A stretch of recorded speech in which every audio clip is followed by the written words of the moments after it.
ఏ రకంగా అర్థం చేసుకోవాలి మేడం? ఇందాక చెప్పినట్టుగా సోషల్ మీడియా ప్రభావం చాలా విపరీతంగా ఉంది. చాలా విస్తరించిపోయింది. అంటే సమాజంపై సోషల్ మీడియా వల్ల కలిగే లాభాలు, నష్టాలు చూడాల్సొస్తే నష్టాలు ఏ రకంగా ఉన్నాయని చెప్తారు? చాలా మంచి విషయం. ఇప్పుడు ఇంపార్టెంట్ అయిన విషయం అడిగారండి.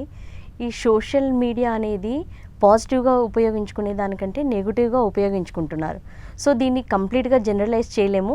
దేర్ ఆర్ సమ్ పీపుల్ పాజిటివ్‌గా ఉపయోగించుకునే వాళ్ళు ఉన్నారు. కానీ నెగెటివ్‌గా ఉపయోగించుకోవడం అనేది దాని ఇంపాక్ట్ అనేది సొసైటీ మీద, ప్రజల మీద చాలా ఎక్కువగా పడుతుంది. సో, ఇప్పుడు నెగెటివ్‌గా సోషల్ మీడియాని యూజ్ చేసే ప్రాసెస్‌లో ఎక్కువగా ఏంటంటే అటెన్షన్ సీకింగ్ పర్సనాలిటీస్ ఎక్కువగా ఉంటారు. అటెన్షన్ సీకింగ్ పర్సనాలిటీ ఏంటంటే వాళ్ళకి అటెన్షన్ కావాలి. సో, బేసిక్‌గా వాళ్ళు నెగెటివ్ మైండ్ సెట్ ఉంటారు. సో, ఈ నెగెటివ్ మైండ్ సెట్ ఏం చేస్తుందంటే వాళ్ళకి చిన్నప్పటి నుంచి కూడా ఏ కాంప్లిమెంట్స్ సరిగ్గా రాలేదనుకోండి ఫర్ ఎగ్జాంపుల్. సో, ఏదో ఒక నెగెటివ్ పని చేశారు. ఆ పని చేసినప్పుడు ఆ అబ్బాయి ఫలానా వ్యక్తి చేశాడు అని అన్నప్పుడు వాళ్ళకప్పుడు అటెన్షన్ దొరికింది. సో, వాళ్ళకి ఏం అర్థమవుతుందంటే ఓకే, నాకు గుర్తింపు రావాలి, నాకు ఒక ఐడెంటిటీ రావాలంటే ఇలాంటి పనులు చేసినప్పుడు నాకు ఒక ఐడెంటిటీ వస్తుంది. సో, ఆ బిహేవియర్ కంటిన్యూ చేస్తారు. ఇక్కడ ప్రాబ్లం ఏంటంటే ఆ బిహేవియర్ని ఎవరు అడ్డుకునే వాళ్ళు లేరు, అది రాంగ్ అని చెప్పేవాళ్ళు లేరు, వాళ్ళకి అది కరెక్ట్.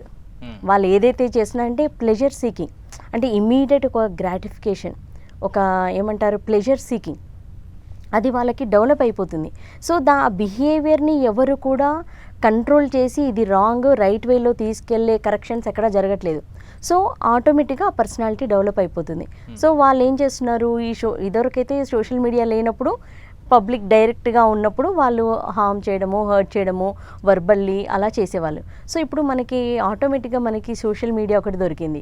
సో, దాంట్లో ఏంటి ఆ పర్సన్ ఎవరో తెలియదు, ఎవరు కామెంట్ చేస్తున్నారో తెలియదు, ఒక యూట్యూబ్ ఛానల్ ఉంటే కింద నెగిటివ్ కామెంట్ పెట్టేయడము. సో, అది ఏమవుతుంది ఆటోమేటిక్గా వేరే పర్సన్ మీద ఎంత ఇంపాక్ట్ పడుతుంది, ఎవరికి ఇంపాక్ట్ పడుతుంది అన్నది వాళ్ళకంత ఎంపతి అనేది ఉండదు. సో, అందువల్ల ఏమవుతుందంటే బేసిక్గా నెగిటివ్ మైండ్ సెట్ అయితే ఉంటుంది. ఒక క్రిటిసైజ్ చేసేవాళ్ళు కానీ లేదంటే ట్రోల్ చేసేవాళ్ళు కానీ బేసిక్గా నెగిటివ్ మైండ్ సెట్ ఉంటుంది. సో, దీంట్లో మనం చూస్తే ఏమవుతుందంటే సైకలాజికల్ ఆస్పెక్ట్స్ కూడా ఉంటాయి. అందరినీ ఒకటే కేటగిరీలో చూడలేము.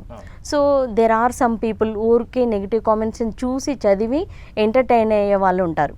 సో, ఇంకొక కేటగిరీ ఉంటారు కొంచెం ముందుకు స్టెప్ వేసి కామెంట్ చేయడానికి రెడీగా ఉంటారు వాళ్ళు. సో, దీంట్లో కూడా ఏంటంటే సో ఆటోమేటిక్గా ఒక నెగిటివ్ కామెంట్ చేయడం వల్ల వాళ్ళ అదర్ పర్సన్ యొక్క రెస్పాన్స్ ఏదైతే ఉందో ఆ రెస్పాన్స్ అనేది వీళ్ళకి ఒక హ్యాపీనెస్ని జనరేట్ చేస్తుంది.